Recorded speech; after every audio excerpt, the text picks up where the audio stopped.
स्वागत है आप सभी का टारगेट विथ लोकेश में। आज का विषय है संदेह अलंकार।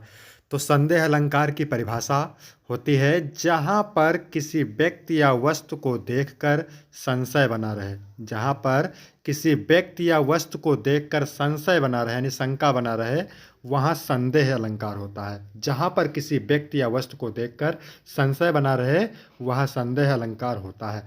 संदेह अलंकार को पहचानेंगे कैसे?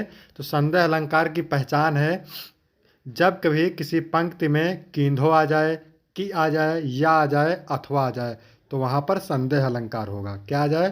कींधो, की या अथवा आ जाए तो वहाँ पर संदेह अलंकार होगा।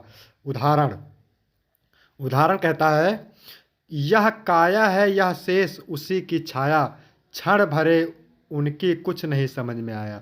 यह काया है यह शेष उसी की छाया, क्षण भर उसकी कुछ नहीं समझ में आया।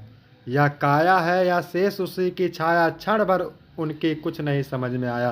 तो यहाँ पर इसका स्पष्टीकरण देख सकते हैं। यहाँ पे या आया हुआ है, तो इस प्रकार यहाँ पर संदेह अलंकार है। और स्पष्टीकरण अगर देखें तो यहाँ पर दुबली पतली उर्मिला को देखकर लक्ष्मण यह निश्चय नहीं कर सके कि यह उर्मिला की काया है या उसका शरीर, तो यहाँ पर संदेह अलंकार है। ठीक है, अब बात करते हैं दूसरे उदाहरण की।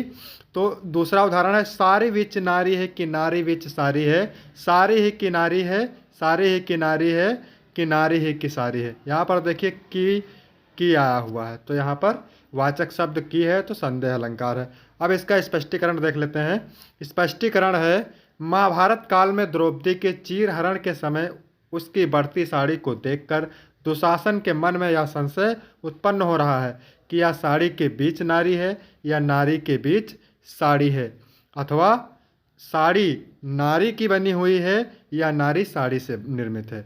तो वीडियो अच्छी लगी तो चैनल को सब्सक्राइब जरूर करें। फिर मिलते हैं आपको नए अलंकार के साथ, तब तक के लिए धन्यवाद।